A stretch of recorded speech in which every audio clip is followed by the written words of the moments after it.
the information and the knowledge that will be passed here. Next is for us to take the national anthem. May I request that we please rise on our feet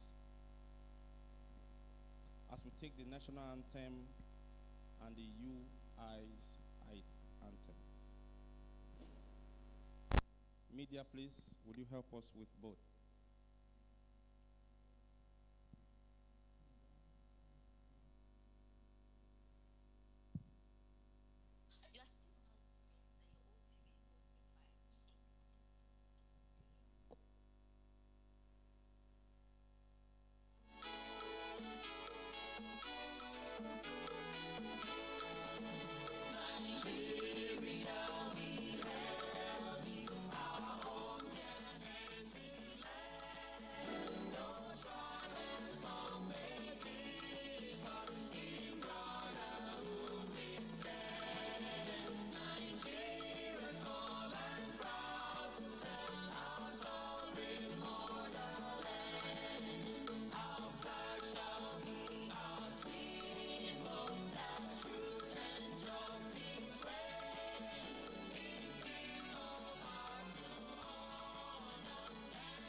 UI's anthem, please.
Thank you very much. May please be seated.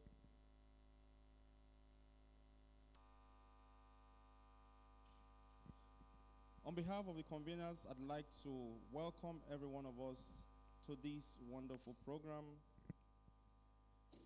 The Unique Mind Development Foundation, in conjunction with University of Ibadan, Himfluence, an initiative for the male students, have put this program together, themed, prepared for the next season. It's targeted at helping students, young minds, to develop, to prepare for the next season of life, next season of their ventures, next season of their career. And I'd like to thank you for taking out time to attend this wonderful program and initiative. But I don't want to believe that this is just for the male students. I believe the female students are still on their way. because almost everybody here are male students.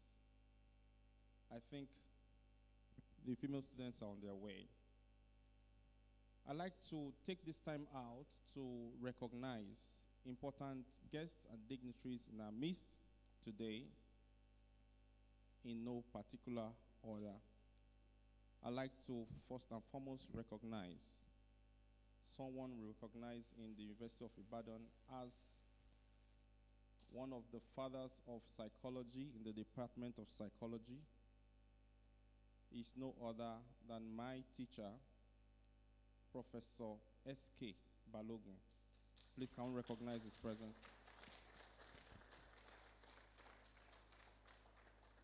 I want to thank you for making out time, sir, to be here, to inspire these young minds and to groom us for the next season. Thank you, sir.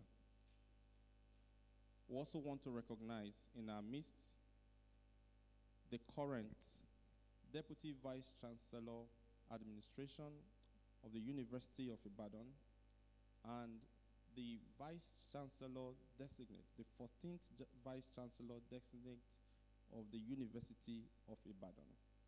We are privileged to have him here. We feel special to have him here. Please, with a rousing ovation and a clap ovation, please recognize Professor P.O. Olakugba. Thank you, sir, for coming. We are very, very grateful.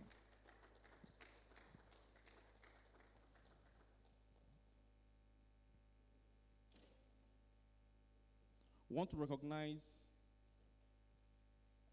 everyone who has been designated to speak here today. Some of them are on their way. Some of them have sent representatives. We recognize them as I mentioned their names. Dr. Asta Arora, Department of Psychology, Cognitive Neuropsychologist, University of Kamaskuta, India. We recognize Professor Lawrence Okpayemi Oshoba, Professor of Aerospace, Materials and Welding, University of Lagos. We also recognize Mr. Olubumi Ayano. He's here, please. He's a consultant, executive director. Thank you, sir, for being here.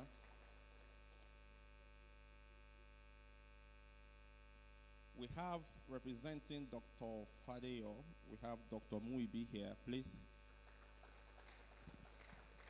Thank you. We also have the conveners here. Dr. Bukola Bada of the Department of Psychology, University of Lagos.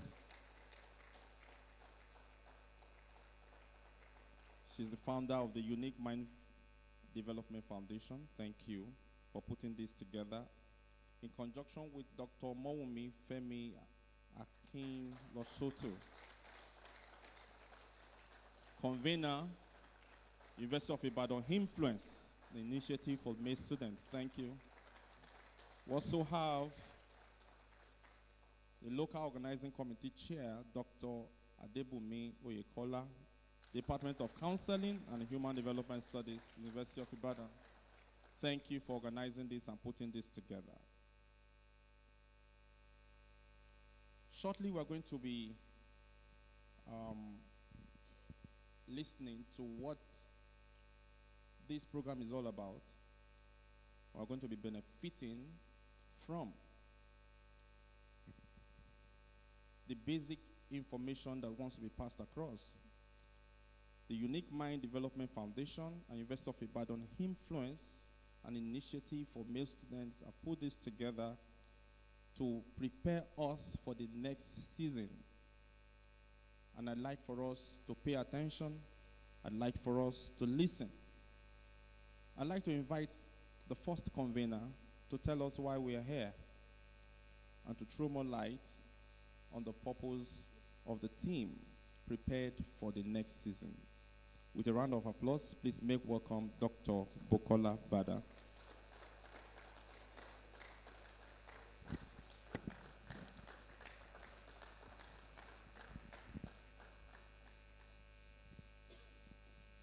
Thank you very much. Thank you, everyone. And good morning once again. I want to say a very big thank you for making time to be here. I want to thank my teachers, my mentors, who did everything possible to make sure that we emerged and we came to the limelight. That's why I'm so excited that the males who are here just come with expectations. So I want to say thank you for making this day a reality with your presence. To my Vice Chancellor, designates, my Professor Balogun, all those who are here to support and make sure that this is a reality. I want to say thank you for coming, and may God bless you. And as we know, Unique Mind Development Foundation is an initiative that makes sure that they are there to mentor, they are there to encourage the young ones. A particular of this time, which was for the female, was done some months ago in the University of Lagos, where we gathered all the females in final year, and we make sure that we keep them that the university setting and the outside world is a different ball game. And it's one of the reasons why we are here today, to encourage the males also on the different aspects that is expected of us. At this stage, it's one aspect that we call emerging adulthood, which falls under it's a period where an individual is beginning to grow. It's a period where an individual has that feeling of in-between. It's a period where those emerging adults are expected and encouraged to have resilient spirit. This is a period where majority might be able to experience uncertainties. We don't know what the future holds, but because of the encouragement and everything we need, we are here to encourage you that relationship-wise, career-wise, in case you find yourself in the midst of how to navigate all these life challenges, is one of the reasons why we are here. So I want to thank you and make sure that you have an open mind. Come, be expectant, even as you are here. Even as our guest speakers and everybody, they are ready even to impact us. And I know, even as you have that open mind, you will definitely be impacted. So I want to say thank you all for coming. The rest of your colleagues who are still on their way, just invite them that the program has started. I want you to relax, enjoy every bit of the program. And by the time you are leaving here, you will not remain the same again. I want to say thank you once again for making this event a memorable one. I want to appreciate you. I want to use this medium to thank my co-conveners here, because they are the one here in the University of Ibadan. Dr. Akinlosotu is here. Dr. Oyekola is here, even to put the program together. So I want to say thank you. Also, Lydia Adeladon, she will soon be here. We were together in this. So I want to say thank you all for coming. And even as you listen, everything, it will come out beautiful, and you will leave this place impacted. Thank you very much for coming. Thank you. Thank you. Another beautiful round of applause for the convener, Dr. Bukola Badan. So I'm beginning to get the picture clearer, and I understand why we have just male students. You know, a lot of times we talk about the rights for the girl child. The girl child. And attention seems to be given more to the girl child at the detriment of the boy child. And I give you a typical example. At least I know one or two departments on campus where consistently for 3 years or 4 years, the best students have been girls, females. Out of 17 first class produced, for example, in the Department of Psychology, 14 were girls. And so we ask questions consistently. Sometimes in a class of 60 that we admitted, more than 50% are girls. So we are the boys. And I want to thank, the conveners of this program for this wonderful initiative, because we are making it balanced now by bringing, the boys, the males, into the conversation. Let's begin to talk about them as we advocate for the girl child. We should not push the boy child to the background. And let's not assume that boys don't cry, men don't cry, they are strong, they are resilient. That may not be true. Because times are changing, events are changing, dynamics around development are also changing. So our conversation must be all inclusive in this particular direction. Without further ado, I'd like to take goodwill messages from our respected, one of our respected guests in this room. Is no other than my own teacher, my professor from the Department of Psychology, Professor S.K. Balogun. Please make welcome as we invite him to give us a goodwill message. Thank you.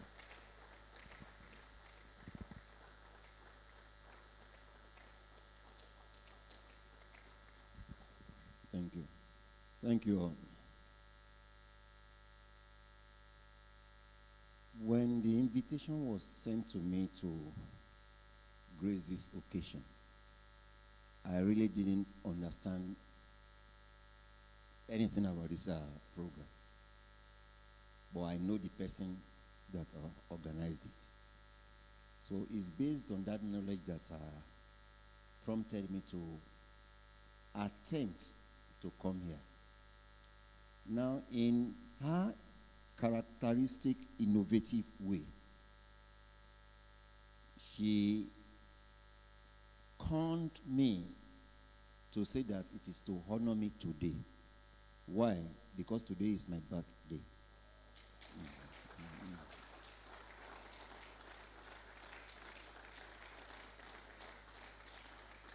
So you can see that I cannot but come here today.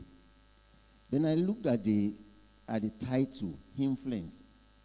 I went to my dictionary. It's not there because I said, so what is the meaning of this? So it was when the convener was saying things about unique mind development foundation that I got to know that something must have been done for half her influence. I don't know how to pronounce it. So it is now time for him influence. Okay. And that is one thing I love about the convener. They're very innovative. I know he's a developmental psychologist, so this is about lifespan development. So for her to bring this out is to show that part of our life that is very concerned with human development. And like the MC just said, we cannot look at one side and forget about the other side. It has always been girl child. There is no boy child. If anyone of you here should be referred to as a boy, because the people I'm seeing here are men already. So what is it that the guests are doing? Because the guests, honestly, the guests are taking over.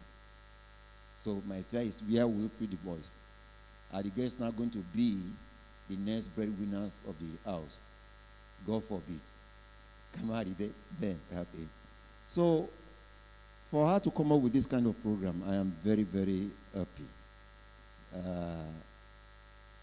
Look at it, prepared for the next season. It's not prepared, but prepared. In other words, you will have been inculcated with things that will make you take over, probably through this exposure that you are going to have today. And then challenge the status quo, the new status quo now that we have. That, they used to say that whatever a man can do, women can do it better. No, we want to reverse that we will always be the best. You cannot beat us. And this is what this program is designed for. So I want to wish the convener a very good, how will I put it now, heartfelt gratitude for diving into this venture. I know you are a pastor, so there is no need for me to say, God will help you. I know before you started, God revealed this to you and gave you the wisdom to do this. So I know he will sustain you in this program. You will never be tired. You will reap what you have invested here in the results that you will get from these people. They will come back to tell you that, thank you, ma, for showing us the way. So shall it be in Jesus' name. So I wish you all the best. Thank you.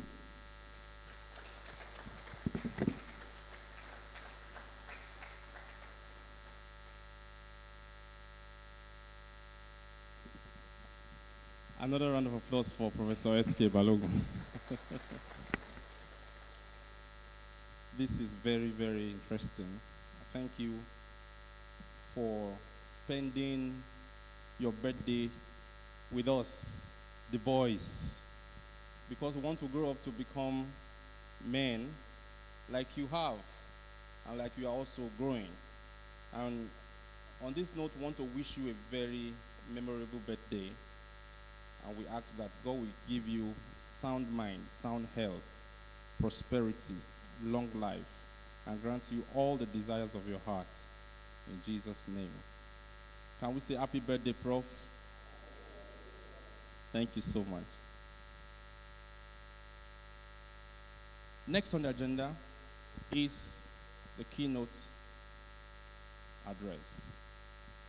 At this point, I'd like for you to pay rapt attention, take notes, and please listen and reduce the movement.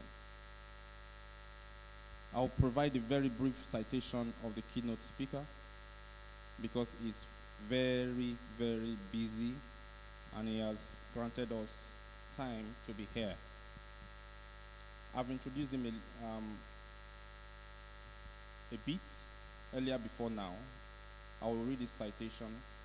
I want to request the 14th VC designate, Professor P.O. Olakuba, to please stand while I read this brief citation. Thank you, sir. Professor Peter Makinde Olakuba is a distinguished Nigerian psychologist, academic, and university administrator. He's a professor of social and health psychology and recently was appointed the 14th substantive vice chancellor designate of the University of Ibadan in 2026, this year. Currently, he serves as the Deputy Vice Chancellor Administration. He was born more than 50 years ago and hails from Igbole Quarters, Ibora, in Oyo State. He attended Anglican Church Primary School, Ilut Titun, before completing his primary education at St. Paul's Africans Primary School, Lanlate. He later attended Lanlate High School. Professor La Kwegba earned all his major academic degrees in psychology from the University of Ibadan. BSc Psychology in 1997, MSc Social Personality Psychology in 1999, PhD Applied Social Psychology in 2008. He also holds an academic diploma in International Boundary and Borderline Studies and professional certification in mediation and conciliation. He joined the University of Ibadan as an assistant lecturer in 2009 after a brief period with the National Examination Council, NECO. Rising through the academic ranks, he became a professor in 2019. He is an accomplished scholar, professor, teacher, successful consultant. Professor Lakuba has authored several books and published more than 100 peer-reviewed journal articles and book chapters. I think we can put our hands together. Without further ado, ladies and gentlemen, I could go on and on, but because of time, please permit me to welcome, to present the keynote address of this unique program, Professor P.O. Olakuba. Thank you very much.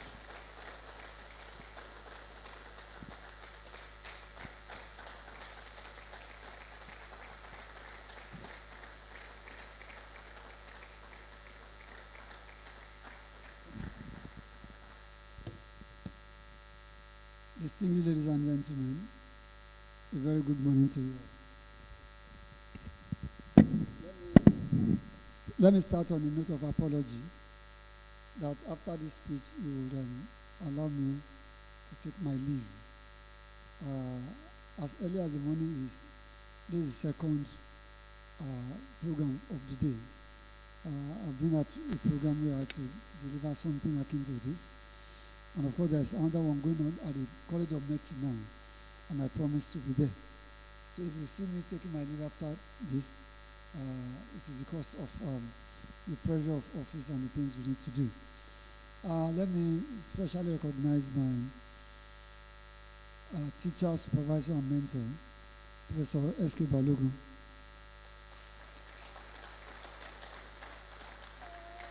And to wish him a very happy birthday. The Lord will lengthen your days and He will satisfy your mouth with good things. In Jesus' name. It's quite exciting to be asked to come here this morning and address this August gathering. It's exciting because what some of us started criticizing a couple of years back beginning to come to manifestation. Now, around I think in the late 80s up to late 90s and all of that, Nigeria caught the bug of gender issues, gender discriminations, and all manner of things. And of course, there are a lot of grants around them. People started getting grants to go into gender issues and all of that. And at some points, some of us started complaining that the gender studies and gender advocacy in Nigeria is no longer gender, but rather it's more about feminism. At some points, grants started drying up. Grants coming to Nigeria and some other African countries from outside drying up because the world had moved beyond our own conceptualization of gender. Now we're still looking at girls being discriminated against, less opportunity for girls and all that. But the world had moved beyond that. The world had gone into the real meat in gender issues. The world had started looking at the challenges that male folks were also having. Why we became fixated on girl child, female discrimination and all of that. But while we were concentrating on the female girls, on the female gender, we left the male behind. And so the boys got into all manner of antisocial behavior and all of that. So the girls started taking over. Now the girls taking over is not actually the problem. But the problem is why the girls were taking over. What were the boys doing? In University of Ibadan, in the last 5 years or so, at convocation ceremonies, you have more girls making first class than boys. You have like 70-75% of prizes going to the girls. And one of those days, we at the convocation were sitting down, and someone said, "So where are the boys?" And that person answered, said, "They are busy doing Yahoo." And that's the truth. Because they've been left on their own, they had the opportunity. Then they said, "Okay, no problem." So the boys actually went in something else. And if we do not redress this, we are going to have big problems on our hands. So I'm quite happy that there's an organization now that is looking at both the male and the female folks. And I think if we balance it like this, the world will be better for it. I've been asked to speak or to give a keynote on prepare for the next season as a male. And this conceptualized as a structured mentoring and career readiness initiative for final year undergraduate male students. You know, we may talk about it that culturally the male folks have all the advantage. And so we should consider on the female folks. But then there are challenges even with those advantages. For example, some male children got matured earlier, ahead of their ages. I mean, when you grow up in a household where you are the first boy, and then like 6, 7, 8 girls are before you. And now they begin to talk to you when you are like 7, 8 years old. To say, "Look, my friend, you have to do well because you are the fathers of all." Now they are telling you are the father of even your elder sisters. And even your elder sisters also begin to look at you and expect certain things from you in terms of provision of leadership. So in such a situation, you suddenly realize that you are given responsibility bigger than your age at that point in time. Well, let me dispense with protocols. Well, I've acknowledged President Balogun. Let me acknowledge all the facilitators as well, the organizers, and of course the invited guests and facilitators. Thank you for coming around. It is both a privilege to address you on the theme, prepared for the next season as a male. Now, this theme is timely, given the background I painted. It's not only timely, it's urgent. When you see all manner of things that boys are getting into in the society today. So I tell you, young folks here, that you stand at a significant crossroad in life. In a short while, many of you walk out of the gate of the university, not merely as students, but as graduates, entering a new phase of responsibility, opportunity, challenge, and expectation. For years, your identity has largely been defined by your academic pursuit. You are a student, so very little was expected of you. Soon, however, life will introduce new questions. Life will introduce new questions. Who are you beyond your degree? Beyond the degree that you have, who are you? My son was going for NYC last day. He went. And along I said, Daddy, you need to buy me. I said, data. I can't buy you data again. You are doing NYC. And you are very lucky. Government is paying you 70-something thousand. And where you are doing it, they are even giving you 70-something thousand. So from that, you should be able to save money and buy data for yourself. That is the stage you are getting into. Who are you beyond your degree? How will you contribute to society? And not only to society, how will you contribute to family? I started working at the age of 17. I was collecting a fantastic salary, 150 naira. And for 150 naira, I will send 10 naira to my mother in the village. That's what I mean by there are times you have to mature ahead of your age. So the question will be, how are you going to contribute even to the family? And society is also asking you, what are you going to contribute? What kind of man will you become? How will you navigate career choices, relationships, finances, leadership responsibility, and personal setbacks? Because as you move on in life, you come face to face with setbacks. How do you handle it? These questions define the next season for you. Today is not simply about preparing for employment. It's about preparing for manhood in its fullest sense. Now, the next season demands more than academic excellence. You can be a first-class student. You can be a 2-1 student, and all of that. The question is, by the time you get into the real world, what are you going to do? How are you going to navigate? Well, in the investor body, we have prepared you. We have equipped you intellectually. You have gained knowledge, competencies, and professional foundations. Yet, the realities of life after graduation require more than technical expertise. The world is not merely waiting for engineers, doctors, lawyers, scientists, entrepreneurs, educators, and professionals. The world is waiting for dependable men. The day you graduate from school, you become a man. Your age, irrespective. You become a man this day you graduate. They look at you, you are no longer a student.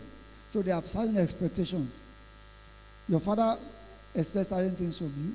Your mother expects certain things from you. Your siblings expect certain things from you. The society expects certain things from you. So the world is waiting for dependable men. The world is waiting for men of character. And that's important. But character is far more important than the degree that you hold. You may hold a very good degree, but without character, nobody will countenance you. Men who can remain disciplined when there is no supervision. As a student, you are still being supervised. Your lecturers chaperone you. When you go home, your parents. But then, that is not the kind of people that the world is looking for. The world is looking for men who will remain disciplined when there's no supervision. Who will do the right thing when they are not asked to do it. Men who can lead themselves before leading others. And that's the first thing you need to first lead yourself before you can lead others. Men who can maintain values in an environment where compromise is rewarded. What values do you hold there? And can you hold to this value even in the face of temptations? In many cases, success in life is determined not by what you know, but by who you become. So success is not about what you know in psychology, in engineering, but knowledge, success is defined by who you become in life. So in all of this, character remains the ultimate competitive advantage. So as a male, as a man, you must be a man of character. So we need to redefine manhood in certain aspects. Unfortunately, society often presents distorted images of masculinity, where some will define the real man as a man that has a big car, a big house, the man that has money. Manhood in some instances are defined like that. Others defined by physical strength, social influence, status, or domination. Say, hey, that's a man. But authentic masculinity is deeper. A real man is not one who controls others. A real man is one who has learned self-control. When you learn self-control, then you are ready for greatness. Because the world we are in is a world that is full of temptations. There are things that will push you to compromise your values. But when you learn to control yourself, when you learn to control your urges, then you are set to become a real man. A real man is one who has learned self-control. A real man is not measured by what he acquires, but by what he contributes. So life is not about material acquisition. Life is not about, I must make money by crook or by any means. No. Life and you are measured by what you contribute to society. A real man understands responsibility and embraces accountability. You must be accountable. And you know the first one you have to be accountable, well, aside God, when you leave God out of it, the first one you need to be accountable to is to yourself. You must be accountable to yourself. If you cannot be accountable to yourself, you cannot be accountable to anybody. So you need to first be accountable to yourself, then be accountable to others, and be accountable to your community. A real man understands responsibility and embraces, okay, I've said that. He protects rather than exploits. Wherever you are, you must protect the interest of the system, protect the interest of others, and never attempt to exploit situations. A real man serves rather than manipulates. He builds rather than destroys. So as you enter the next phase, I challenge you to reject shallow definitions of manhood and embrace a model rooted in purpose, responsibility, integrity, and service. You know, I tell this story. I left secondary school not too long ago, and I think that was 1986, June. Thereafter I went to Lagos to work as a sales boy in Okeani. If you know Lagos Island, you know the tendencies around there. And of course, I was exposed to a lot of tendencies. At the age of 18 or 18 plus, I had opportunity to actually sell cocaine. Because my friend came to me and said, oh, someone just came around and the fellow has cocaine. And because I worked on the island, he believed I would have the connection. And of course, the connection was there. So I spoke to a woman whose husband was in the trade. And of course, we attempted to trade in cocaine. Well, that particular episode did not work out. But then, in all of this, I was focused. My focus was I wanted to go back to school. Where I was working, we were making extra money. So we were fine boys on the street of Lagos. Of course, I would close in Lagos and Okeani in the evening, go back to my place in Mushi. And of course, between 8 and 11, we still rock the street and all of that. But then, the focus remained. I needed to go back to school. And these are the kind of things we are talking about. There are our colleagues then who took to crime, took to cocaine, to all manner of things. But today, where are they? So you need to learn self-control. You need to be focused. Back then, it was a time when you make small money, you go to party, you go and spray money and all of that. And to some people, that was a man imagined. A man imagined with money to spend and all of that. But today, where are they? The big men of those years, that the big musicians were singing their praises. Many of them are still alive today, but nobody hears about them. Why? When something comes easy, it goes quite easily. So you must embrace a model of manhood that is rooted in purpose. Ask yourself the question, what is my purpose in life? What exactly do I want to become in life? Rooted in responsibility. They ought to be responsible. Rooted in integrity. Whatever you do, integrity matters. Because when the chips are down, your integrity will protect you. And rooted in service. You must have a heart of service. You must think in terms of what you can do for immediate community. Now, career readiness is more than getting a job. Anybody can get a job, but not everybody can grow a career. So when you are looking for a job, don't look for just a job. Look for a career that you can grow. So as financial students, many of you are concerned about your future careers. That's true. You are thinking about employment opportunities, postgraduate studies, entrepreneurship, professional certification, and economic realities. And of course, you begin to look for a job in good places. But then I had an encounter. As I was finishing my master's program, I was looking for a job, and of course, I was desperately getting a job. Then one day I had into one of my lecturer's office, Professor Taiwo, who's in Lasu now. And I met one gentleman in the office. And I was talking to Professor Taiwo. I said, Prof, we need the share. Prof, I need a job. And we're talking. The man did not say anything. So later, Professor Taiwo stepped out. And the man looked at me and said, young man, how are you saying you're looking for a job? I said, yes, sir. He said, what kind of job are you looking for? And of course, I began to talk, well, if I can get a job in the oil industry, in this industry, in this and that and that. And the man looked at me. He said, can I ask you a question? He said, what can you do? I said, what manner of question is it? He said, what is it that comes naturally to you? What you think, what one attribute that you know you have that comes to you naturally? And the first thing that came to my mind was ridiculous. I didn't want to mention it. And the man said, look, just tell me, what is that thing that you can do effortlessly? I said, well, I can talk. And it was ridiculous to me.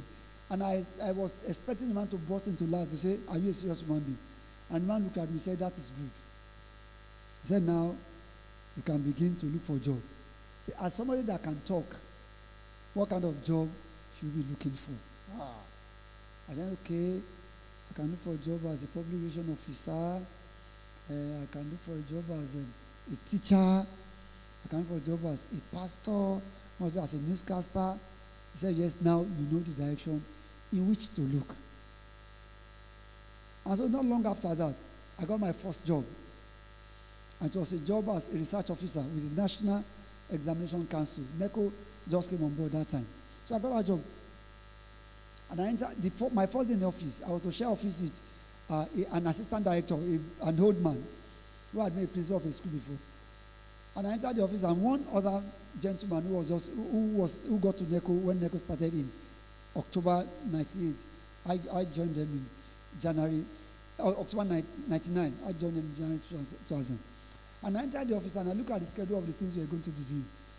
And I told the assistant director, I said, Baba, you will last in me. I said, I cannot last on this job. And he said, why? I said, the thing you are doing here does not align with my natural ability. You come to office, you push file, you do a man. I said, no, I cannot express myself here. And that was February 2000. By June 2000, courtesy of my department and the then HOD President Balogun, I was offered a job as an assistant lecturer in the investor body. And I turned in my letter of resignation. And they were looking at me. This man, what is your problem? You know, there were two gentlemen older than myself in NECO. They joined from the university. They came from the university because pay in the university was poor at that time. Our pender was from the University of Agric, Makodi. The other fellow was from Benin State University, Makodi. On my last day in the office, they called me. They said, we learned you are leaving. I said, yes, sir. They said, look, where you are going to is where we are coming from. That place is a dead end. I said, yes, sir. I mean, people came down and said, look, you know we are making money here. We go out on examination, monitoring, and we make good money. I said, yes, sir. But I was bent on leaving. Why? Because I know what I can do. I know what my natural abilities are. And I know NECO was not a place where I can express it. So I came to the investor body. And I can tell you, I do not regret coming here. So when you talk in terms of career readiness, don't look for a job for the sake of looking for a job. Look for a career, something that aligns with what you want to become and with your natural ability. Your concerns about jobs and certifications are legitimate. However, career readiness extends beyond securing your first job. Career readiness means understanding your strengths and weaknesses. What are your strengths? What are your weaknesses? You know, I go back to my boy now. He's serving in Lagos, got a good place to serve. You know, it's not in every place to serve that they pay you. And they pay him over 70,000 where he works. They give him a new computer, give him a lot of things. And of course, there's opportunity for him to stay back. So I asked him, you want to stay back there? And he was reluctant to say yes or no. I said, no, tell me, just tell me, do you want to stay back? He said, you see, Daddy, I'm more of a field person than an office person. I said, okay, because he studied wildlife. So I just simply realized that his interest was not in that corporate environment. And I'm not going to push him.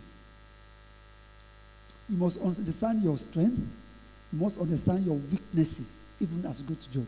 So go look for a job. So if you are looking for a job, you are not going to look for a job where your weaknesses is where what they are doing are actually your own weaknesses. You look for a job in a place of your own strength. Then you must develop what we call emotional intelligence. There's no certificate in you and now on emotional intelligence, but you must develop it. You must read about it, study about it, take steps on it, and develop it. The ability to control your own emotion and to be able to control the emotion of others. To be able to think through a situation. These are soft skills you need to develop in order to look for and grow a career. You must build professional relationships. Don't just get into your job and just be fixated on what you're asked to do. You must have a network of professionals and develop your capacity. Your learning adaptability must be top notch. But I can tell you up front that 80 to 85% of what you are going to find in your workplace were not taught in the classroom. 85% of what you are going to meet in the real world are not taught in the classroom. So you must be able to adapt. I tell you another story. A friend of mine, we finished here together, he read physics. When we went to serve himself in Warri, and he was posted to Shell. And he was posted to petroleum engineering department inside of Shell. And he got there, met a Scot, a white man. And he said, okay, this is the office, so go and start working. And my friend said he was ready to his sport. And the white man looked at him and said, what's the problem? He said, sir, I read physics in the University, not petroleum engineering. And the man pointed to two places. So he said, there's a workstation there. He said, opposite you is the library. Everything you need to learn to do this job is in that library. So the man walked away and looked back again and said, Mr. Alabi, can I tell you something? He said, yes, sir. He said, I also read physics in the university. So the man heading the petroleum engineering department in Shell at that point in time read physics. So the man told him, he said, look, what we are just taught in university is the basics of science and engineering. What you need to do to survive in this job is in the library. So you must be able to adapt. You must be able to learn. Don't be fixated with the fact that you made a first class in the university. When you get into the field, you realize that there are certain things you need to learn, so many things you need to learn, and certain things you need to unlearn. Communicating effectively. That's another soft skill you need as you prepare for the world of work. You must know how to communicate. And unfortunately, there's a problem in the world now. And that's the problem of internet and texting, chats, where you have to abbreviate everything and you are taking on a new language entirely. The corporate world does not run like that. So you need to know how to communicate and communicate effectively. How do you communicate with your superior? How do you communicate with subordinates? How do you communicate with people who are your contemporaries? You must learn. Communication is key when you're looking for a job. Now, you also must know how to manage conflict professionally. The workplace is not a place where you throw punches or where you shout up on people. Conflict is not normal. Conflict is natural. I'm a social psychologist. And when you ask us whether conflict is bad or good, we tell you conflict is good. Without conflict, society cannot progress. The only thing you need to do is to make your conflict functional. Keep it at a functional level. So when there's conflict in the workplace, because there will be conflict in the workplace, you must develop capacity to manage conflict. Then you must demonstrate reliability. I talk of dependability the other time. That's what I'm talking about. You must be somebody that is reliable, highly reliable. The son of a colleague of mine went to serve a couple of years back. And when he was serving, they were paying me good money and all of that. And the colleague of his boss came to him and said, look, Caleb, can you come over to my company? You are doing well. Come over to my company. So what you are doing here, you can do for me and I'll pay you more. And the boy looked at him squarely and said, sir, I cannot do that to my boss. You must be reliable. Which means you must be a person of integrity. That your organization can commit responsibility to you and just walk here and say, we trust that you do the right thing. You must demonstrate it. You must commit to continuous learning. I've said that you must keep learning. You must keep learning. The future belongs to those who can learn, unlearn, and relearn. And when you get to the workplace, you are going to discover that what we are taught in the classroom cannot be superimposed directly on the workplace. So you need to relearn certain things. You need to unlearn certain things.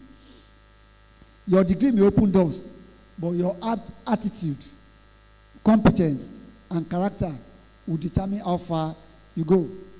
So in a rapidly changing world, driven by technology, innovation, and globalization, you must commit to lifelong growth. You know there's something they call lifelong learning. So you must be a student for life. Never stop learning, never stop improving, never stop becoming something. What's the importance of mentorship? You know, I came to this room this morning. I got a microphone and I said, okay, if I'm not going to do any protocol at all, let me recognize my teacher, my mentor. Now, mentoring is very important. If you don't have mentors, your progress will be excruciatingly slow. Why? Because a mentor will tell you the mistakes he made. And once he has told the mistake he made, you are not going to make that mistake. He will tell you the pitfalls he got into. If he has told you, you are not going to get into that. So I tell people, I say in this system, I'm a product of mentoring. Now, when it comes to promotion in this university, I'd never missed one. There has never been a year I say, I can't apply because I don't have enough papers. There have been a time that I will say, I'm afraid, and all of that. And I didn't just get that. I didn't just accumulate that. I got it because someone was always telling me, what research are you doing now? What papers have you written now? And of course, with that, I was mentored. Okay, this is what I've written. This is not good enough. Go and write it and all of that. Even dropping assignments, responsibility of my labs. There are times my guy would say, from my window, say, hey, Peter, can we do something about this? Can you do this? I say, before reading, I say, I can do it, sir. And many times he will leave. I will look at the thing and say, I'm in trouble. Because what he has just asked me to do, I've never done it before. I've never seen it before. Then I will set to work and do it. But it's air-seated. I've never given anything that he would rubbish after I did. It never happened. So I was learning. I was being mentored. So I had no problem moving on in university. Even administratively, I was learning. I always said when I became dean of my faculty, I was learning that as how to move. Why? Because I've learned at the feet of the masters, and I'm still learning. So mentoring is very important. You must actively look for a mentor. Your mentor is like a compass who will show you the way. And when you are veering off, he tells you, no, not that way. Hold it. So one of the most powerful accelerators of growth is mentorship. No successful man succeeds entirely on his own, except the ungrateful man who will say, I have no mentor. I look at them and say, it's a lie. Behind every great achievement are voices of guidance, correction, encouragement, and wisdom. Mentors help us avoid costly mistakes. They provide perspective when we become discouraged. They challenge us when we settle for mediocrity. They believe in our potential before we fully see it ourselves. They know you can do it. Your mentor tells you can do this now. You should be able to do this. You may think you can't do it, but your mentor has seen something in you. And so they say, I think you should be able to do this. As you move into the next season, seek mentors intentionally. Be intentional about it. Look for men and women of proven character and competence. Learn from their experiences. Ask questions. remain teachable. And of course, that is one of the problems we have in society today. This, what do you call this generation? Gen Z. They think they know everything. And when you look at them, they know nothing. Why? Because they stop reading. I always tell people, I say, look, before the age of 21, or let me say 22, I've read at least close to 75% of everything or anything written about the Nigerian Civil War, about the Nigerian military and adventure and all of that. I'm not a political science student, but I was brought up to just read just about anything. So there's hardly anything you want to engage me on Nigeria from 1960 that I won't be able to contribute meaningfully with correct perspective. When Gen Z come about now, they say, the government is this. This, for example, I ask them simple questions which they cannot answer. Okay, what happened is certain. We don't know. You have to go back to asking questions and to be teachable. The willingness to learn from others is not weakness, it is wisdom. Even as adults, we are learning. The cell phone we carry about. Suddenly you realize with all your degrees and your professorial chair, there are things you don't know. You cannot even know that except you call your 10-year-old daughter or son. I mean, my smart television, they say I can cast. You can cast so that what is on the phone can be seen on your. Each time I have to call my son, come and cast it. So if your parents are learning, why will you say you know it all? So we need to build emotional and mental resilience. One of the realities often ignored in discussions about young men is the importance of emotional well-being. Now you must also ensure that you are emotionally stable. You must work on it. The next season will bring victories, but it will also bring disappointments. I'm also amazed these days when they say a 70-year-old has depression. A 20-year-old committed suicide. I said, what is his problem? What is our problem? It is because we've not learned that life is not just a bed of roses. There will be moments of disappointment. So have that at the back of your mind. That there will be moments of disappointment. When you have that at the back of your mind, when disappointment comes, you'll be able to take it. Your shock absorber will be strong enough to take it. And of course, unfortunately these days, we are busy raising overprotected children. We take them to school in the morning. We are up in school in the afternoon. So the street wisdom that we picked up, they don't have it. And that's why it's actually very easy to prey on them. I mean, I was barely 13 years when they were sending me from my village to Lagos. My village here in Oyo State, my mother's village, to Lagos on my own. Now, to send your 60-year-old from UI to Dugbe, you're also doing the sign of the cross. And you'll be calling along the way. Where are you now? I'm at UI gates. 2 minutes later, I've called. Where are you now? We are approaching Songo. There are times they don't even know where they are. We are all guilty. So we should begin to try to reverse it.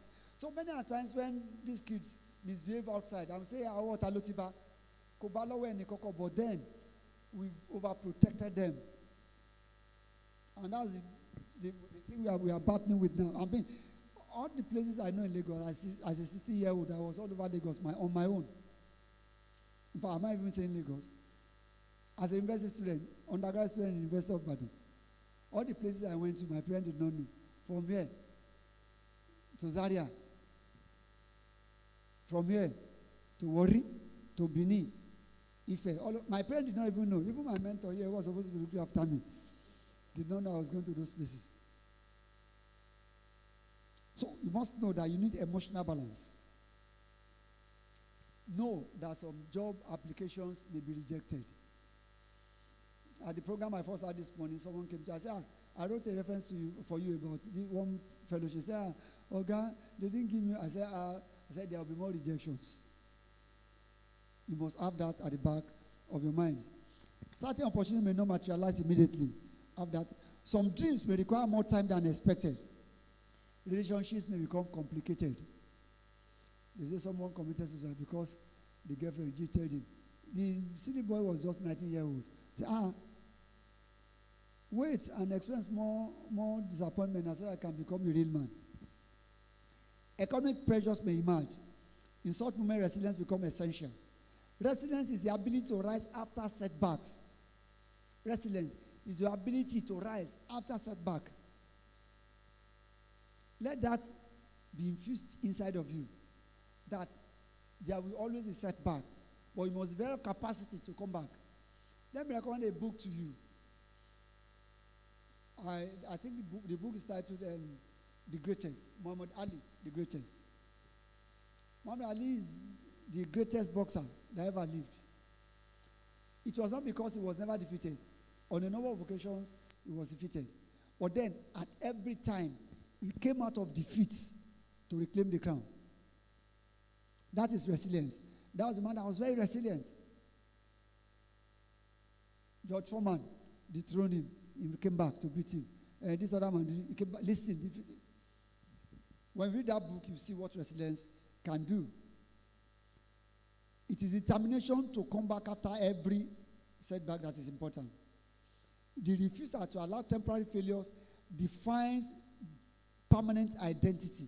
Don't allow temporary failure to define your identity. I'm not good at it. I cannot get it done.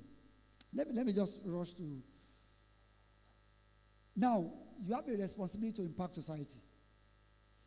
And society is waiting for you to impact it. Nigeria, as a country, requires men who can solve problems rather than merely criticize them. Don't go online and begin to criticize. What is the way out? We are looking for solution providers. Now, when I was director of Office of Alumni Relations, the woman working with me came to my office one day. I said, sir, there's a problem. I said, what's the problem? She told me what the problem was. And I said, okay, madam, what do you think we should do? Her response was, I don't know, sir, that's why I've come to you. I told her, madam, the next time you give me this kind of response, you are out of this office. You won't work with me again. I said, look, when you identify a problem, before you escalate the problem to your superior, first think of ways to solve the problems. Because the world is looking for problem solvers, not problem escalators. So you must have idea. You may tell your boss, I think we should do this. The man may say, okay, let's do this way. But then you have shown initiative. The world is looking for men who value excellence. So in whatever you do, push for excellence. Men who respect women. That's what the world is looking for. So don't begin to do this your masculinity, I'm a man. And then begin to mistreat your sisters, mistreat or maltreat other female folks, maltreat your fiancé, maltreat your wife, and all of that. No. A man who bullies a woman is not a man. It takes a man to respect and honor a woman. The world is looking for men who uphold justice. In all that you do, let justice be key. Men who lead ethically in business, governance, education, healthcare, and every sphere of society. We spoke about integrity. Let your integrity speak for you wherever you find yourself. Your education is not merely a past development. It is a call to service. So the degree you are getting here is a call to service. You ask yourself the questions. What problems can I solve? Whose life can I improve? What impact can I make? Success becomes meaningful when it creates values for others. Stewardship of time and opportunity. I think I should stop here. Dr. Bada, I think I should stop because our time is fast spent. Or you want me to continue? No, let me stop. Let me just give this charge as I round off. You are going to become graduates of the prestigious University of Ibadan. The best university is number 1 in Nigeria, number 1 in West Africa, and according to the 2026 Times Higher Education ranking, number 4 on the continent of Africa.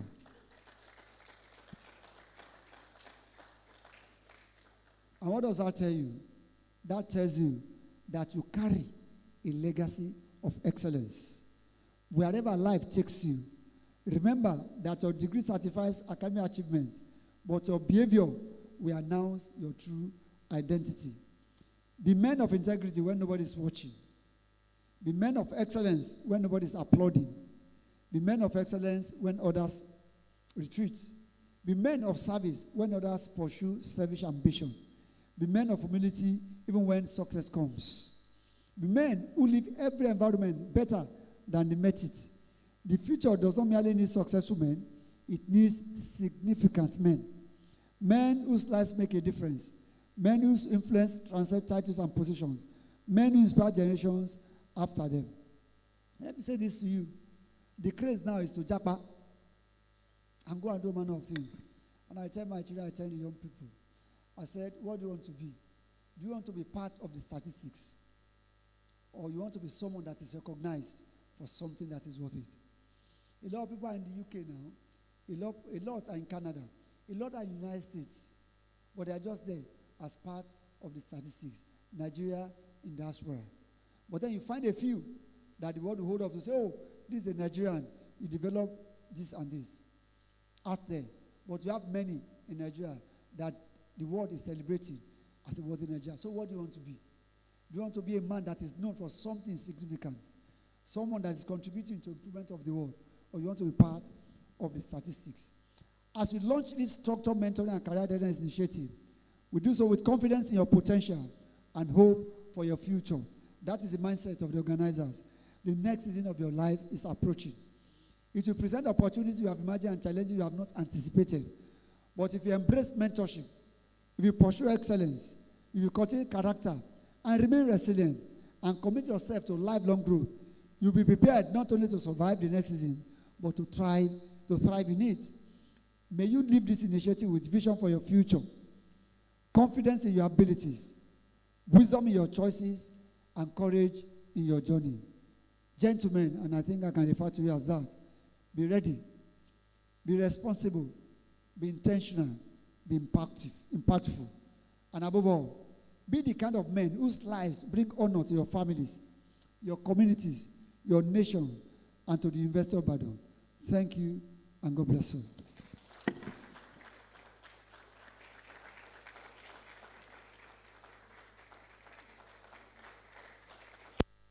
Another rousing round of applause for the 14th Vice Chancellor Designate, University of Ibadan. We know he's leaving right now. I'd like to invite Dr. Oshoba, please, to come and, Dr. Oshoba, please, help us to come present. Professor Oshoba, my apologies. Please come present the next awards to the DVC admin, who is also the 14th Vice Chancellor Designate, University of Ibadan, and to the 13th Vice Chancellor, University of Ibadan, Professor Adebowale. Thank you, sir. Thank you. Thank you, Kalamsani. Yeah. This is, sir, I really enjoy your lecture, and I believe everyone has indeed. It was like a professorial inaugural once again. And this is actually for the Vice Chancellor, which we collect on his behalf, sir. And this is for his support as chief host of the Himfluence program holding today, 4th August 2026. Sir, you kindly help us to give it to you, sir.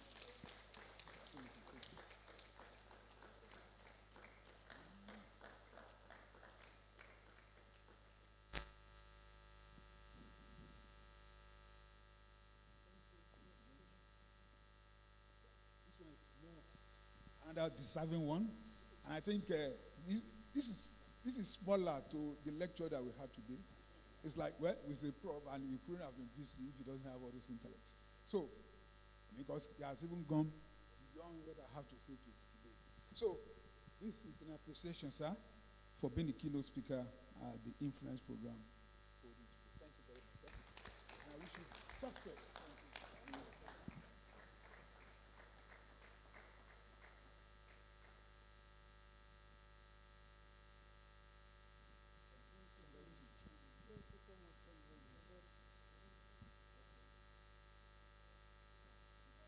Thank you very much, sir.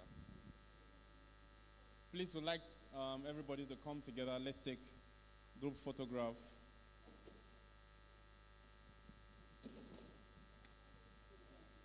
Yeah, so you can join up. Up. Opportunity, yeah.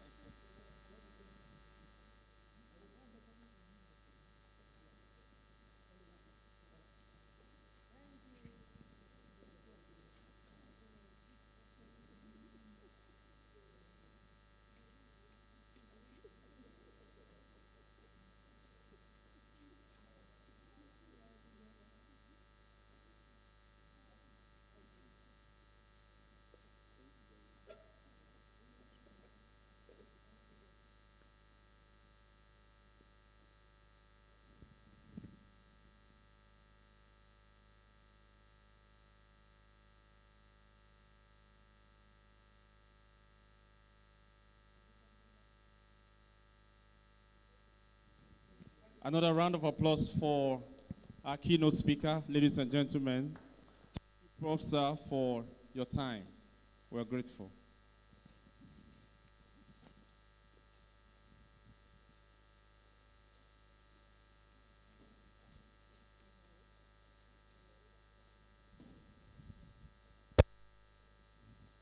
I'd like to invite, we're doing this together with another MC, Olawale Samuel. Is MC Audible Mind, and he will be taking over from me. So please, let's make him welcome with a round of applause. MC Audible Mind.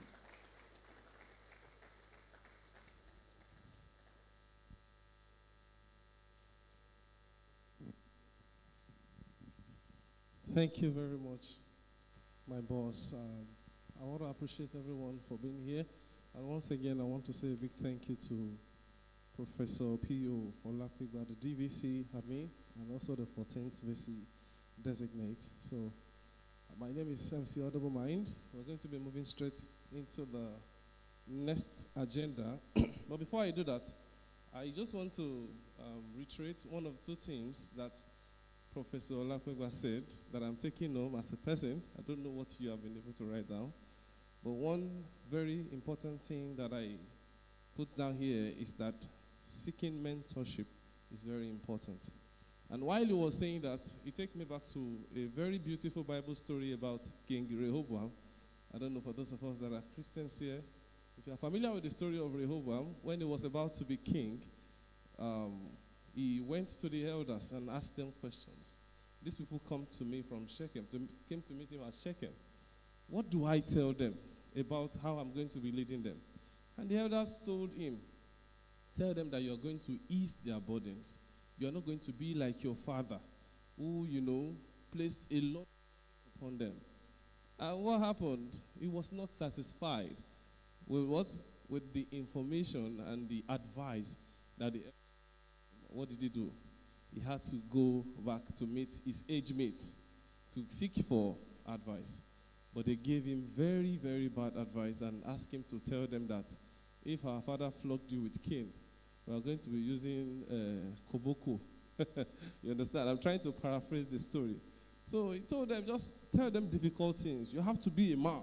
You are the king, you get. So you have to stand solid and tell them that I'm going to rule over you with a very hard hand. And you all know what ended that story. The kingdom was splitted into two. And that was where the tag that we usually hear, to your tent, O Israel, that was where it came in from. So mentorship, good mentorship, is very important. So please, can we jam our hands together once again for our professor for that beautiful seminar.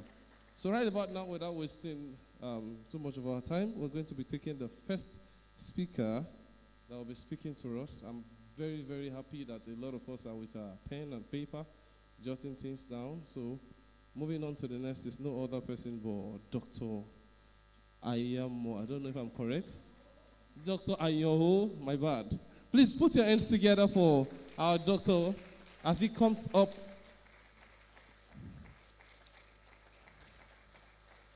Please.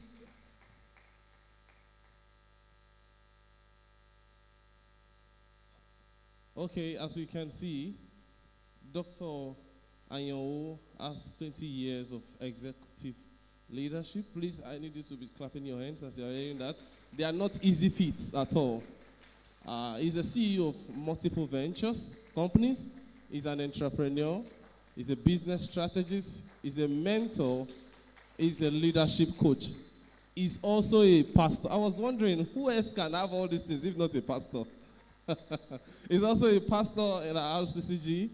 He's also very passionate about raising responsible leaders. And I'm sure that is what he is here to do today, to raise responsible leaders. Please put your hands together as I welcome Dr. Ayo to speak to us. Thank you very much, sir, for coming.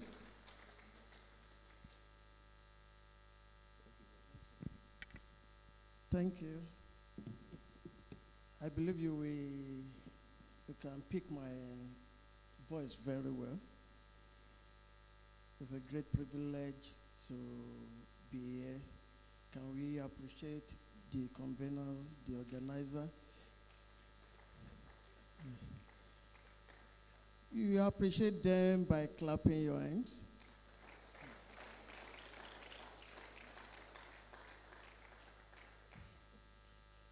I will contain myself to the time, 20 minutes. I don't know how I will do it because we love talking and share experience and put impact on people.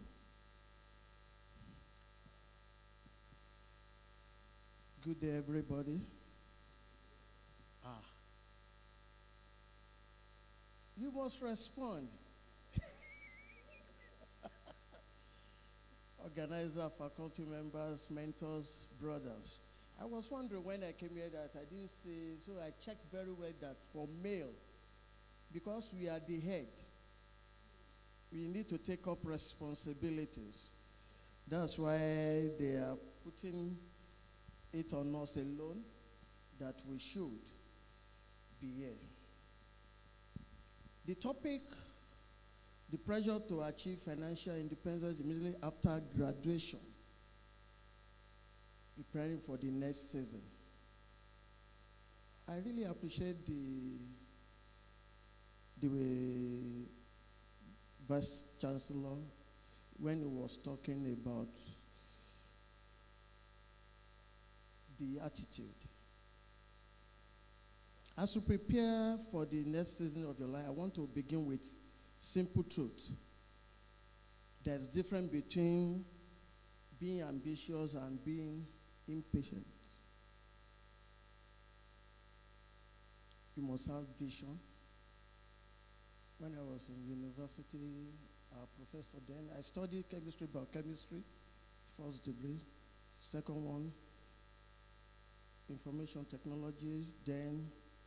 So I made sure that I finished everything as a chartered chemist before I moved to business. Unfortunately, many have also become impatient in their activities. Some of us, especially now that people love to use Range Rover immediately after school. We live in a generation that celebrates outcome but rarely show process of it. You see the new car but not the years of sacrifice to save money. When I was coming up, I finished university, I saw my mates. They finished before me. When I was trying to pick courses, I was picking medicine, dropping from JAMB all the time. Still having in mind that, you can read medicine now. So I went for chemistry, biochemistry. So when I finished, yes, one of my mates was my lecturer in postgraduate school. So speed, ambition. So when I saw her as a lecturer, Tinukeri, it's funny. Okay, let me talk very well. My former girlfriend was my lecturer.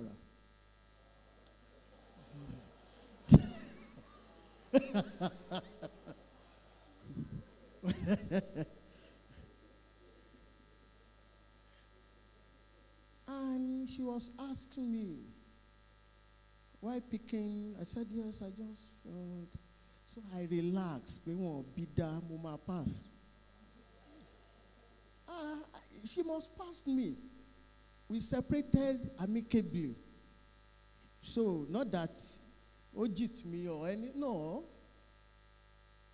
So, some of those things that I couldn't grab after the lecture, she will call me and explain it very well. No pride, no anything, just that's life. But when I was younger, I made a decision that I would be great. You can have the same mind that you will be great. You see new car, you like it. You see wedding photo, but not years of financial discipline for the wedding. You see entrepreneur success story, but not the failure, rejection, sleepless night. When I was in university, our lecturer would tell us that you will face challenges in life. We will say, God forbid. Until we left the university, the first interview, they asked me a question about my area. My project was on analysis, food analysis, water analysis, all those things. So I was able to pick up very well. For some years, I was consulting for NAFDAC. I worked with Zatec, different companies, but I was not satisfied. But sincerely, many graduates step into the work carrying an invisible burden. By this time, next year I must be rich. I must have my own house. I must be sponsoring my family. I must be driving latest car. I must prove to everyone that university was worth. But when reality does not match this expectation, frustrations set in. I worked with Zatec for my total salary for that year will be 280,000. Then the total salary for a year, 280,000. When I was privileged to consult for 1, 2, 3 companies to go and meet them, that I check your water.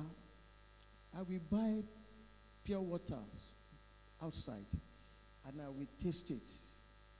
If I discover maybe calcium is too high, magnesium there, by my mouth I can get what is happening. Then I will go to them. I bought this water outside. It's not so good. Can you taste it by yourself? I want to see your manager. They will tell me, some customer have been complaining. I can help you out. I started introducing myself to them, that I can do this. This is what I can do. We sign retainership together. So, within 3 months, I resigned from Zatec. There, I started my little consultancy services. Within that 3 months, the money for a whole year, I was able to make it in 3 months. Determination. But today, I want to help you to replace pressure with perspective. Not every chemist will wear lab coat. Having the knowledge that you have here, as Prof has told us that you will still learn 85% of things outside. Sincerely, graduation is not the finish line.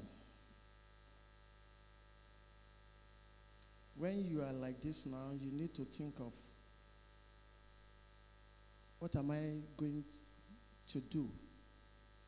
Not that I must be looking for a job, either from federal government, from state government. If that one comes, it's a privilege.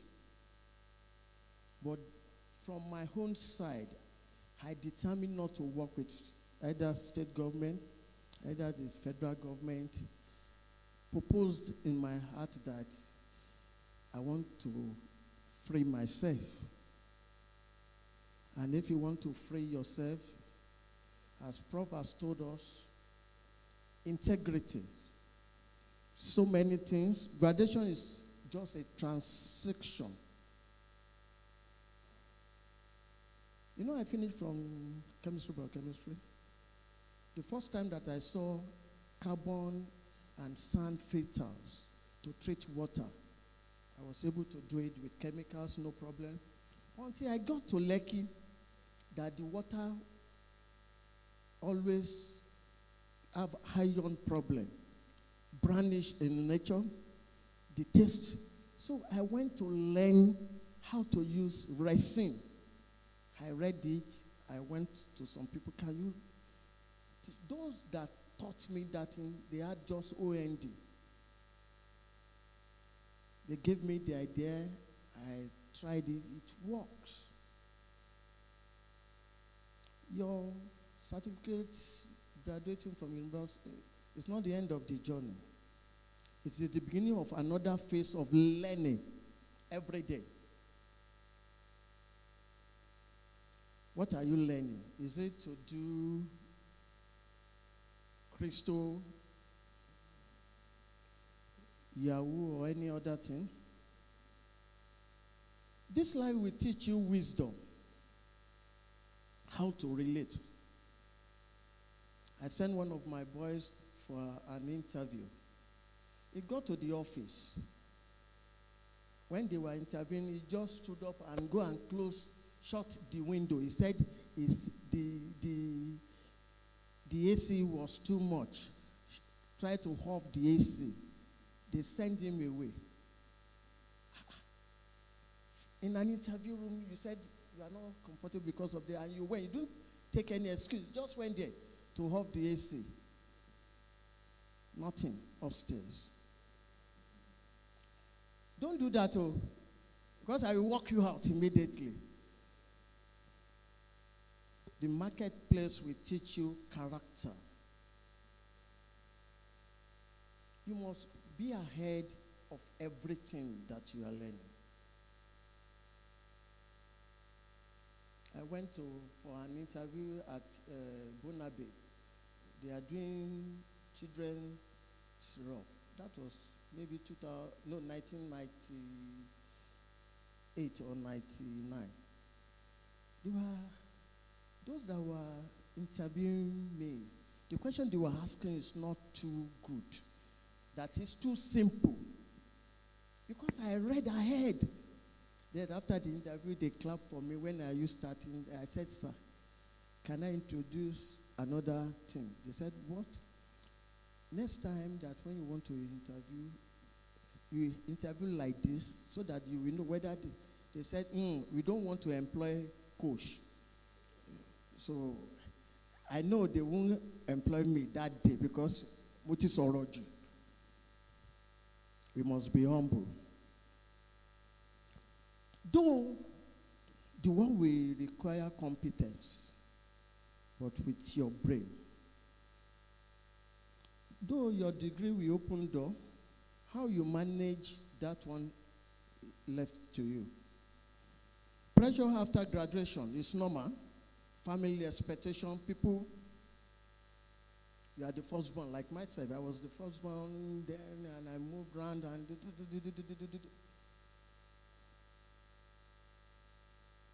don't let pressure disturb you. I removed myself as the firstborn. I put myself as the last one. Don't worry.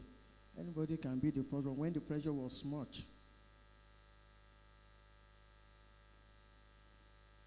Please don't let pressure around to affect you. Many families have invested heavily on education. That if I send you to school, when my child can finish, then we can make more. Okay, after finishing university, we can't get a job. What will you do? I was discussing with my son. I engaged him to work for me. And suddenly he told me that he is planning to be independent. I said, no, you have not learned anything from me. Because I wanted to teach him about marketing, about sales, about different things. So I started, and I told him that if you leave, I won't give you money again. I was trying to give him money that can sustain him, give him allowance and work. But impatient, he left. Then I stopped the salary. At times we have peer comparison, because that's what he told me. That his friends are doing well, he studied computer science, that if he can do 3-4 projects, he will perform very well. Although some of your classmates may get job before you, some will relocate abroad and be showing you on social media that they are doing well. Though I finished late, but it didn't affect me. Don't let anything, just think of what is happening around you. How can you exploit the situation in a very good way? Pressure after graduation. Sometimes the loudest pressure does not come from society, it comes from within you, because you are competing.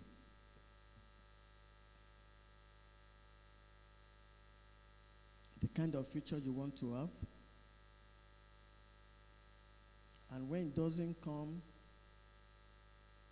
we believe that Nigeria is not good. Some of those that travel out are coming back. My son just came from UK now. He came to establish business. He's going back after a week. He said he believed that 9 to 5 every day in UK will not solve the problem. There's a lot of money here. If you can exploit, if you can think ahead of your mates, if you can design things that can work. Though the pressure becomes dangerous when it pushes you into poor decisions. That's why people rush to do Yahoo, do everything. You must be able to market integrity. Time must be valuable. Time to gist, time to be on the social media. You must prepare for failure. You must fail once in a while. You must fail. Okay, let me shift to that one. I started working on real estate, building, buying house, buying land, building houses, building shopping malls, building warehouses, building everything. I bought in 2011, I bought a land, 5 million. They took it. I bought another one in Akure. They took it. I was devastated because I borrowed money from the bank. But it didn't disturb me. So I realized that the best thing to do is to buy any property around me. Instead of long area that I wanted to build an hostel in Akumba then. It took it because I wasn't an indigent. You must discover your best area. What do you want to do in life? I will still talk about this pressure that's led into substance abuse, gambling, addiction, unethical business practices, dangerous relationship, those that you are moving with, unsustainable debt, fake lifestyles. Okay, we are men here. Don't marry dullard as your wife. Don't marry because of love, because of high key. Don't marry just she is beautiful. She might wreck you.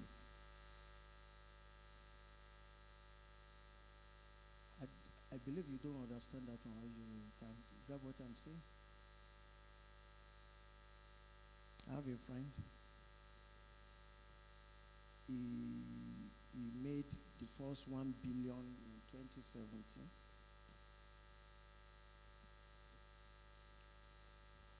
When my daughter was going to Canada in 2017, he got me 10 million. Can you compare that 10 million?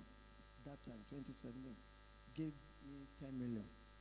But every time he feel like traveling out, the wife want to go on first class, nothing to show. Then I went to him to talk to him that the kind of life that you are, you will end up having nothing. He said, don't worry. This money cannot finish you. Relax.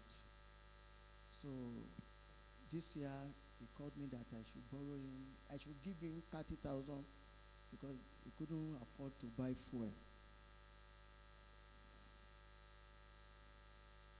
Someone that has given me 10 million, 15 million.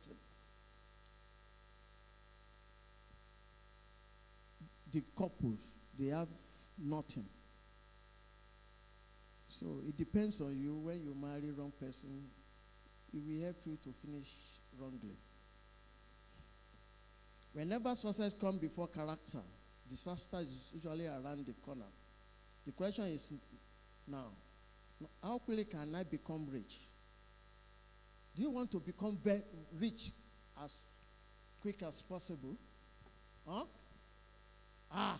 No. Are you preparing for success? Check life of likes like Otedola, Dangote. They work for it. What are you doing preparing yourself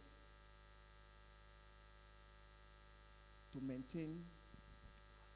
I started working with one company in 2004 as the factory manager.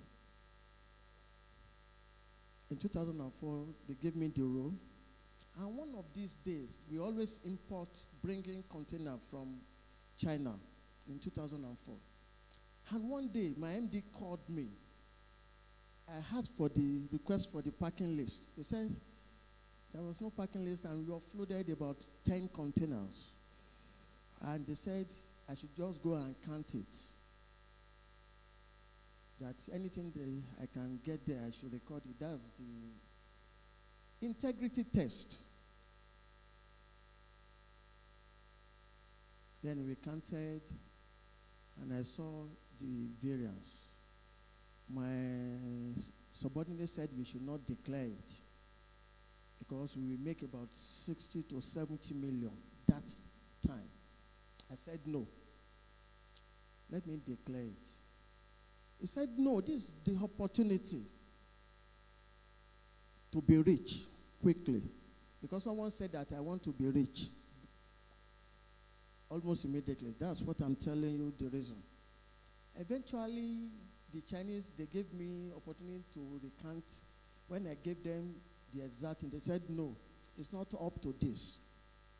They are just sprinkling me. It's not up to this. I said, that's what I saw. The next day, they came to the office and they said, that was the first integrity test. And they gave me 5 million as dash. Eventually, I became the MD because of that integrity test. How many people can vouch for you that you won't disappoint them? I got a job for somebody recently. They sacked I last Friday. She mismanaged the company's money and it eventually affected the recommendation. Can we recommend you for good things?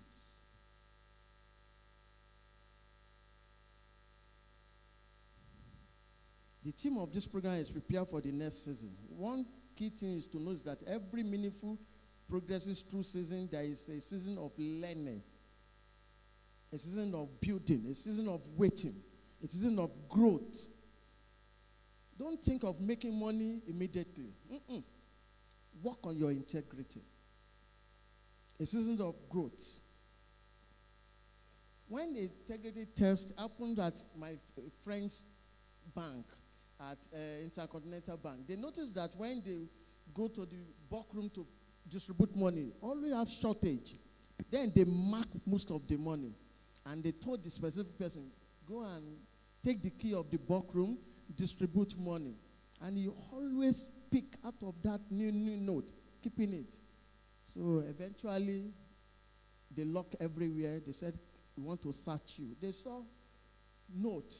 And he denied. He said, I brought all this thing from home.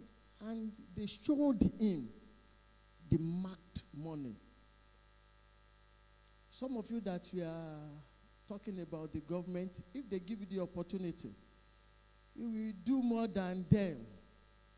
So firstly, you must work on your integrity when you want to be rich, because the time will test your capacity. No farmer plant today, expect harvest tomorrow. Growth requires time, development requires patience. Success requires preparation. In the Bible says, do not despise the little beginning. If you want to be rich, you must have integrity. Your first job may not be your dream job. Your starting salary may not reflect your potential. Your first opportunity may not look impressive, but everything must value if you maximize it. If you maximize it. What do you want to become in life? Is it up to 20 minutes? What do you want to become in life? Have it from this level. I want to be like this. I'm the MD, executive director, MD of different companies. They call me to different government. It's because of integrity and performance. It's very difficult for EFCC because I don't do dirty jobs. I'm a marketer, I'm a sales rep, I'm a sales director, I'm the MD of different companies. I manage everything. And I started like this without a car, without anything. Pull out of good job to work on myself. And I work on level of preparation. Focus on building assets that cannot be taken away. Competence. Marketer must study you must study yourself or anything that you want to do very well. You must know it very well. Good at every aspect of specialty. Character. Integrity is still a competitive advantage. Time is wealth. Don't take too much time in gisting. I go to a party, but I don't spend more than 2 hours. After 2 hours, I have so many things. I have calls. I have different things to manage. I need to travel. If I travel out, I don't spend more than 8 days, 8 maximum. Because I have a lot of things to cover up. Relationship. Network open door that qualification cannot do. Build genuine relationship with people. There's another thing. When you are growing up, don't tell lies. Don't tell lies. Don't market low quality products. You don't be a low quality product to people. Don't be a half-baked graduate. try to know every aspect of everything. Some Chinese company, they contacted me. They told me to help them to market a product. I did. And the product started having problem. Then I called them. They said they will change it. I said, no, you have affected my credibility. Why? Why did you bring such bad thing? You are affecting me. Anything that you want to do, you must know it very well. I didn't do my research very well before I accepted the product.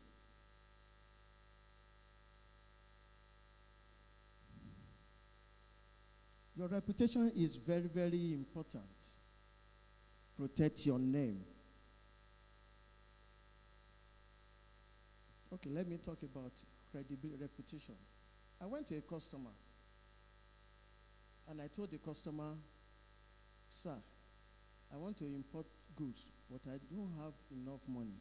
Can you please borrow me 3 billion, individual? Not, I can mention the name, but I won't mention.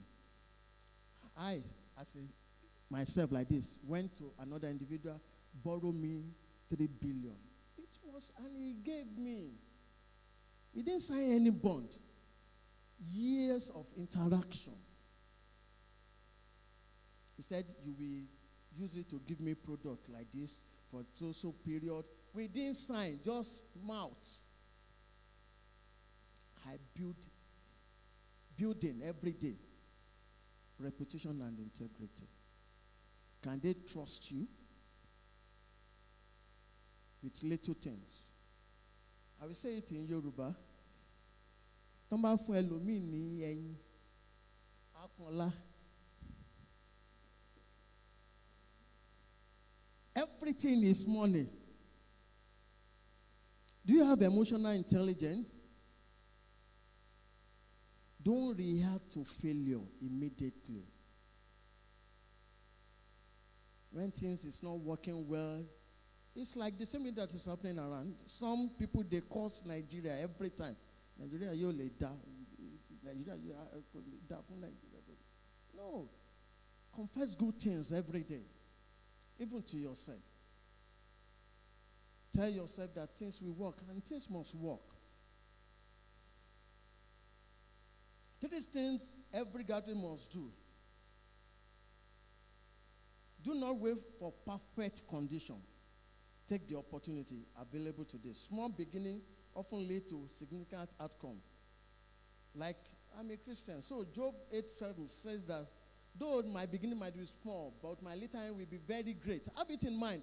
I started having this thing when I was in university, that my later end will be great.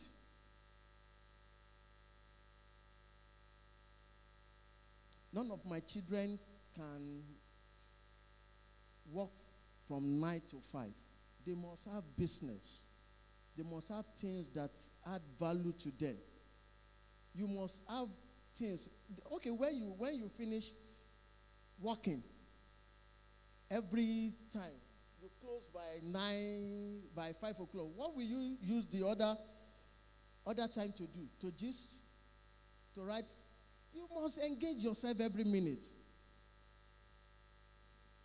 Final word to every young man here. Some of you will leave the university and secure employment quickly. Others may wait longer as expected. Some will experience early success. Others may face setback. You know, when you are speeding, there will always be speed breakers. At times you face issues. Don't go back. Still believe that things can still work. The reason why I'm trying to do this is to let you understand how we started. I was in part 3 in university when I couldn't pay my school fees. So I went to start working as a journeyman in bakery. Have you seen them before? The local bakery there. Aman shagolo, aman agolo, we clean, then we put it in the fire, we mix the flour. So the money I can get is one I will pack together to pay my school fees. The school fees was, I think it was 80 naira. I couldn't raise it. The school fees was 80 naira then. I couldn't. But I was so determined that I will make it. And I work on myself, have the vision, prepare to fail if failure comes, prepare to rise, and prepare to work. But I have more than 4 companies, 5 companies. I have different things, not to boast, but to tell you how we started. Mindset goes ahead. It is achievable. As we go, things will work out well for us. And I believe we will achieve our purpose. Remember, a tree and bamboo are planted at the same time for years. The tree appeared to grow faster, but beneath the soil, the bamboo is developing an extensive root system. Then suddenly it shot up dramatically. What looked like delay was actually preparation. Are you preparing? Thank you very much.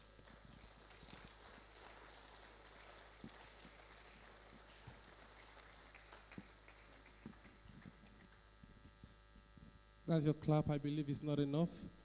You can do better than that.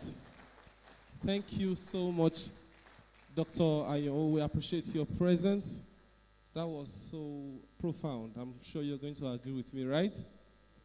That's right. So my take home from Dr. Ayo today, one very important thing that I noted here is that there is a difference between being ambitious and impatient. You must have vision. Did you hear that? There is a difference between what? Ambition and impatience. You must have vision. So it is the vision that is going to be able to set your goal straight. Thank you so much. And one more thing, he said, build reputation and integrity. Everything is not money. Are we together? Build your reputation and integrity. That alone can fetch you a lot. Thank you so much once again, Dr. Ayewu. We appreciate your presence. And moving on to the next program, we're going to be taking our next guest speaker in person of Dr. Ibrahim Oladipupo Fadeyi, fully represented by Dr. Muyibi. Please, we'd like you to stand so that we can take the citation of Dr. Oladipupo. Media, please. Dr. Oladipupo citation.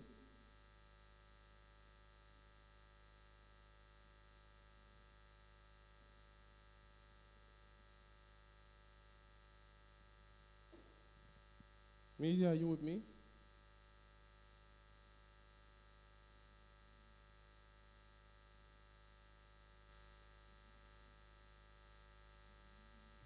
It's not here with me.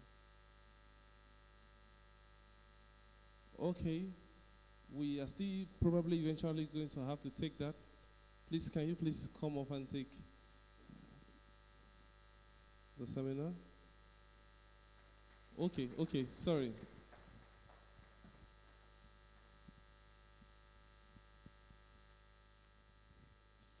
Well, before I read the citation, let me read the citation first. So, Dr. Muibi, can you please stand? Dr. Muibi is representing her speaker today. Our speaker is Dr. Ibrahim Fadeyi, who is a consultant urologist at University College Hospital, UCH Ibadan. The biography of Dr. Ibrahim Fadeyi. Dr. Ibrahim Oladipupo Fadeyi hails from Ikweru Remo, Ogun State, born about 4 decades ago. He attended his primary and secondary education at Federal Government College, Staff School, and Federal Government College, Odogbolu, in 2007 in flying colors. He completed his undergraduate training at the prestigious University of Ibadan in 2015 before working in northern Nigeria for 3 years, including housemanship and NYSC. He thereafter enrolled into the postgraduate surgical training in urology at the University College Hospital in 2019, completing it at a record time in 2025. He is currently practicing as a consultant urologist at the University College Hospital, Ibadan. He is happily married with 3 children. Join hands together and welcome Dr. Ibrahim Fadeyi, who is represented here by Dr. Muibi. Dr. Muibi is a senior registrar and urologist at UCH. You have the floor. Thank you very much, Ma. May I firstly appreciate Dr. Akilo Shotu. She is my teacher. She taught myself and Dr. Fadeyi about 16 years ago at Anatomy Department, UCH Ibadan. So, I will not be wrong to say that myself and Dr. Fadeyi was my roommate at Nnamdi Azikiwe Hall in UI. So, I want all of us to stand up, stretch our hands and legs for like 1 minute before we start the presentation. We are males. I want us to know that health is wealth. Health is very important. If we are not healthy, certainly we cannot do anything in life.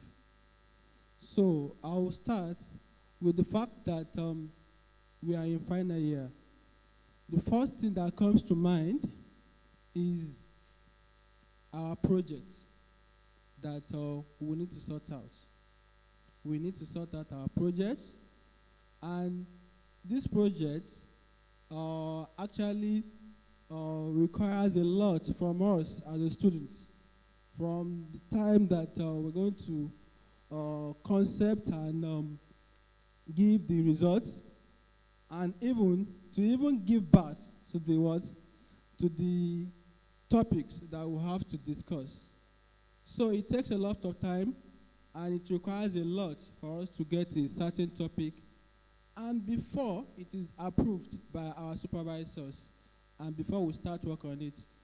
So you agree with me that you need a lot of time, and it takes a lot from us to get a topic.